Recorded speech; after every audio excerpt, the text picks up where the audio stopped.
Hello नमस्कार आदाब सत श्री अकाल, welcome to my YouTube channel Avinash sir classes.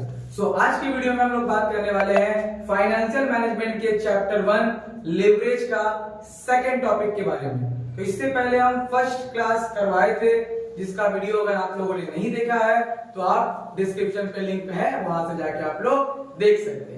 तो आज जिस क्वेश्चन का हम लोग बात करने वाले हैं वो है क्वेश्चन नंबर 4, जो 2016 का ऑनर्स का पेपर में आया हुआ है। तो चलिए स्टार्ट करते हैं। तो क्वेश्चन आप लोगों को स्क्रीन पे शो हो रहा होगा। Zika limited provides you the following information. Capital structure दिया हुआ है कि 2 लाख रुपया डिवेंचर से लिया गया है, जिसके लिए 12% इंटरेस्ट देना पड़ेगा। प्रेफरेंशियल कैपिटल से लाया गया है 3 लाख रुपया, जिसके लिए 9% प्रेफरेंस डिविडेंड पे करना होगा। और 4000 इक्विटी शेयर इशू किया गया है 100 ईच। एक शेयर का दाम कितना है? 100 रुपए। Then revenue and operating cost details दिया हुआ है कि sales 3000 units at the rate 600 per annum. तो 3000 यूनिट सेल किया गया है, एक पीस का दाम है 600 रुपया। उसके बाद वेरिएबल ऑपरेटिंग कॉस्ट दिया हुआ है 350 रुपया per unit. Fixed operating cost दिया हुआ है 3,20,000। कॉर्पोरेट इनकम टैक्स रेट और डिविडेंड डिस्ट्रीब्यूशन टैक्स रेट 30% और 10% रिस्पेक्टिवली है। कैलकुलेट डॉल यानी degree of operating leverage, DFL degree of financial leverage, DCL degree of combined leverage of Zika limited using the concept of leverage. तो leverage का concept का use करके हमको DOL, DFL और DCL का value find out करना है। Find the percentage, और एक क्वेश्चन दिया है कि find the percentage change in EPS when sales increase by 10%। अगर सेल 10% इंक्रीज कर जाता है तो हम लोग का ईपीएस जो है अर्निंग पर शेयर वो कितना परसेंट चेंज होगा। तो ये हम लोग का ओवरऑल कंप्लीट क्वेश्चन है, जहां हम लोग कहां तक का बात करेंगे? अर्निंग पर शेयर का बात करेंगे। तो आइए इसका सॉल्यूशन करते हैं। तो फॉर्मेट के अकॉर्डिंग पहले क्या होता है? सेल्स हम लोग का कितना दिया हुआ है, कितना पीस सेल किए हम लोग? तो सेल किए हैं 3000 यूनिट्स और एक पीस का दाम कितना था? 600। तो 3000 से 600 का अगर हम लोग गुना करें तो हो जाएगा 18 लाख। कितना हो जाएगा? 18 लाख। उसके बाद सेल्स से हम लोग लेस करते हैं वेरिएबल कॉस्ट।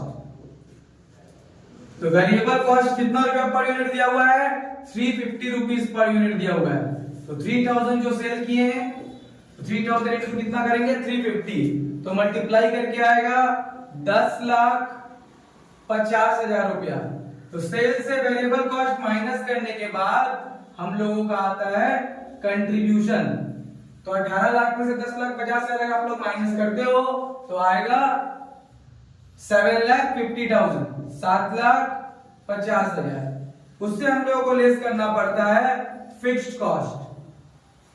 तो फिक्स्ड कॉस्ट हम लोग का क्वेश्चन में गिवन है। फिक्स्ड कॉस्ट दिया हुआ है आपका 3,20,000, 3,20,000। तो इस तरह से अगर कंट्रीब्यूशन से फिक्स्ड कॉस्ट हम लोग माइनस करें तो आ जाएगा EBIT, earning before interest and tax. अगर माइनस करते हैं तो आता है वैल्यू 4,30,000।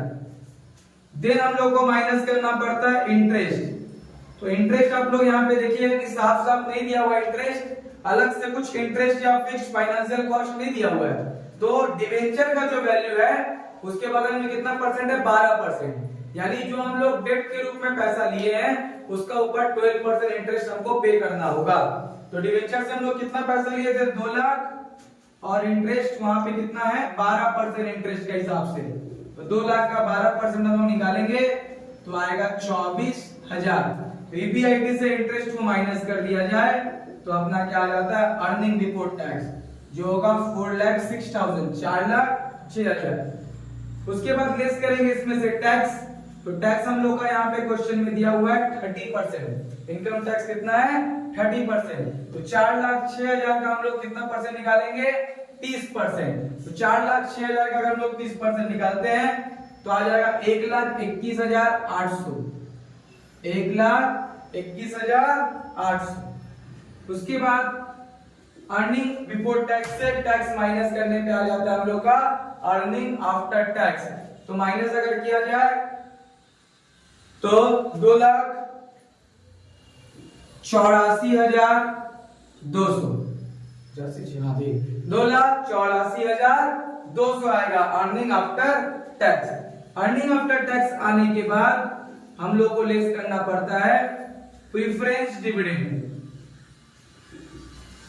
तो प्रेफरेंस डिविडेंड के साथ डिविडेंड डिस्ट्रीब्यूशन टैक्स भी दिया हुआ है सम्स में, तो उसको भी हम लोगों को क्या करना पड़ेगा, लेस करना पड़ेगा।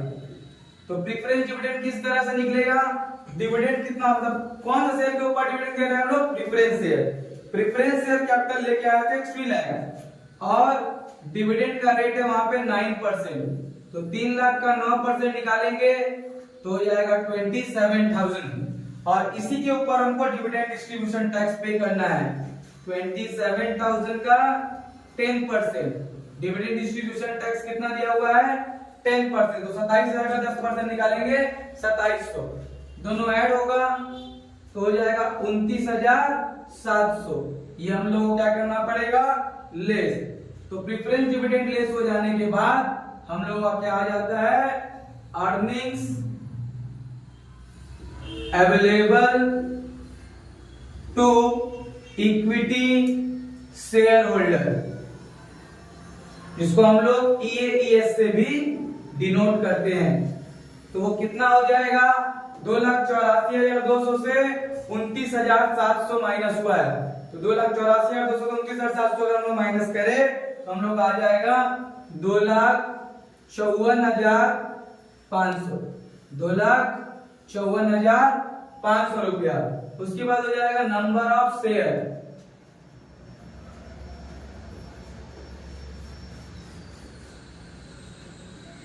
Number of share. तो नंबर ऑफ शेयर कितना हम लोगों का है, तो नंबर ऑफ शेयर दिया हुआ है 4,000, नंबर ऑफ शेयर है 4,000।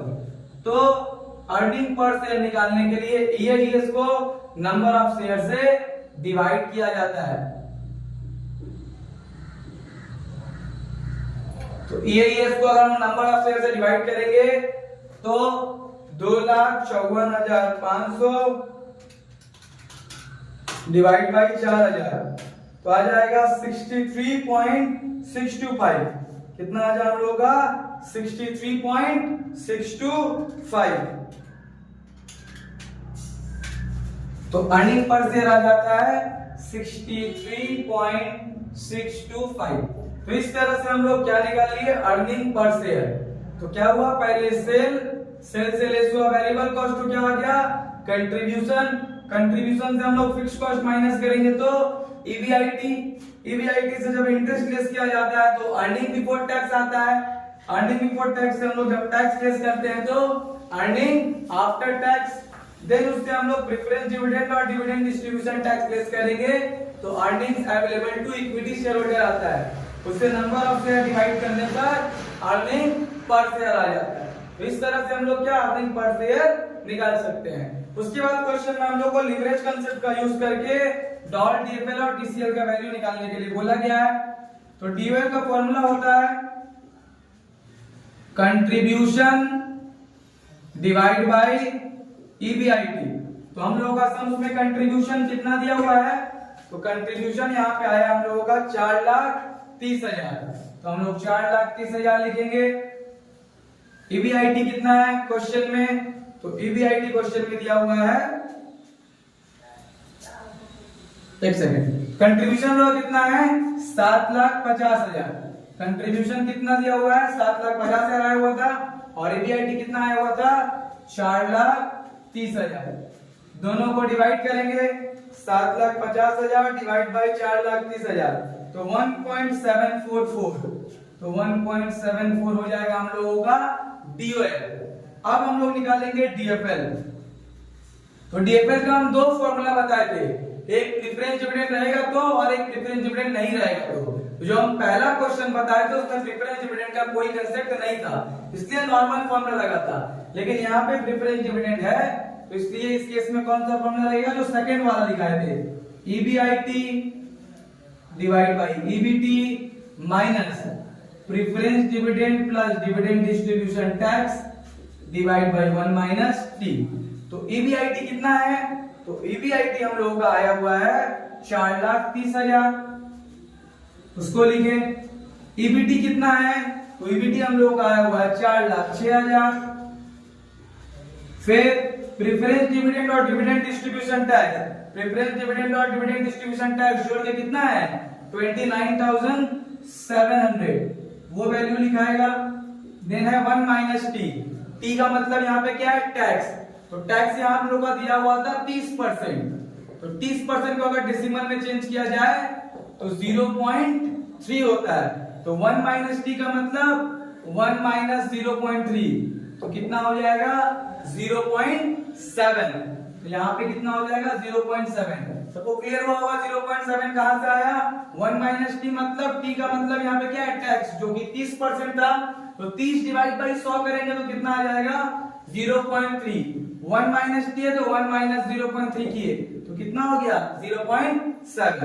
तो उसके बाद हम लोग को यहाँ पे इसको सॉल्यूशन करना है। 4,30,000 डिवाइड बाई 4,06,000 माइनस 29,700 जो वैल्यू है उसको डिवाइड करना पड़ेगा 0.7 से, तो आ जाएगा 42,428.57। तो इसलिए हम लोग क्या लिखेंगे? 42,429।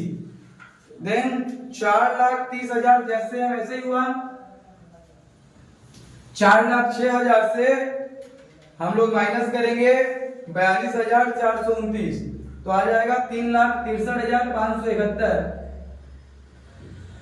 तो 4,30,000 को डिवाइड अगर करेंगे 3,63,571 से तो आंसर हम लोग आएगा 1.18। ये हो गया डीएफएल। ये डीओएल और डीएफएल का वैल्यू निकल गया। और हम लोग को निकालना है डीसीएल और परसेंटेज चेंज इन ईपीएस किस तरह से होगा, तो उसको हम लोग करते हैं। तो डीसीएल का वैल्यू निकालने के लिए फॉर्मूला होता है डीओएल इंटू डीएफएल। तो डीओएल का वैल्यू आया था 1.74, डीएफएल का वैल्यू आया था 1.18। 1.74 का 1.18 से मल्टीप्लाई अगर करेंगे तो आएगा 2.05। 2.05 यहां तक आ गया डीसीएल। तो डीओएल डीएफएल डीसीएल निकल गए। उसके बाद क्वेश्चन में बोला था कि कितना परसेंट चेंजेस होगा ईपीएस में अगर सेल में 10% का चेंजेस होता है। तो सेल और ईपीएस का जब कॉम्बिनेशन बनाता है तो हम लोग किसका फॉर्मूला में होगा? डीसीएल का एक और फॉर्मूला है जो होता है, जैसे यहाँ पे अकॉर्डिंग टू प्रॉब्लम लिख करके हम लोग लिख दिए डीसीएल कितना है हुआ था 2.05। तो जब भी सेल और ईपीएस में मतलब रिलेशन रहेगा तो डीसीएल का फॉर्मूला से सॉल्व होगा, और सेल और ईबीआईटी में जब रिलेशन बोलेगा तो डीओएल का फॉर्मूला से होगा। वो फॉर्मूला हम ऊपर लिख देंगे। यहाँ पे होता है percentage change in EPS divide by percentage change in sales, जो कितना है 2.05 के बराबर, यानी डीसीएल का जो वैल्यू है। तो डीसीएल का एक और फॉर्मूला क्या होता है? Percentage change in EPS divide by percentage change in sale. तो ईपीएस का तो परसेंटेज चेंज दिया नहीं है तो हम लोग ऐसे लिख लिए change in EPS. Percentage change in sale दिया है, सेल में कितना परसेंट का चेंज आया है? 10% का चेंज आया है। तो यहाँ पे क्या हो जाएगा? क्रॉस मल्टीप्लाई हो जाएगा। तो चेंज इन ईपीएस अगर सेल में 10% का चेंज आएगा तो ईपीएस में कितना का चेंज आएगा? 10 से 2.05 अगर मल्टीप्लाई करेंगे तो 20.05 होना चाहिए। एक मिनट देख लिया जाता है। 2.05 into 10 20.5 कितना होगा? 2.05 में अगर 10 का मल्टीप्लाई करेंगे तो कितना होगा? 20.5%। तो इस तरह से हम लोग पता कर लिए कि सेल में अगर 10% का चेंज आएगा तो ईपीएस में कितना का चेंज आएगा? 20.5% का। जिस तरह से ईपीएस और सेल में अगर रिलेशन था तो डीसीएल का फॉर्मूला लगा, उसी तरह अगर ईबीआईटी और सेल में अगर रिलेशन रहेगा तो हम लोगों को किसका फॉर्मूला लगता है? डीओएल का लगता है।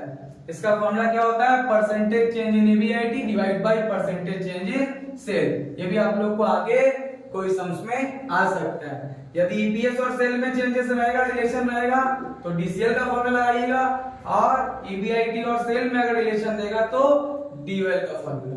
इस तरह से अपना ये क्वेश्चन भी कंप्लीट होता है। तो अगर वीडियो आप लोगों को पसंद आया हो तो वीडियो को लाइक कीजिएगा और दोस्तों के साथ शेयर कीजिएगा। चैनल अभी तक सब्सक्राइब नहीं किया आप लोगों ने, चैनल को सब्सक्राइब कीजिए। Thank you.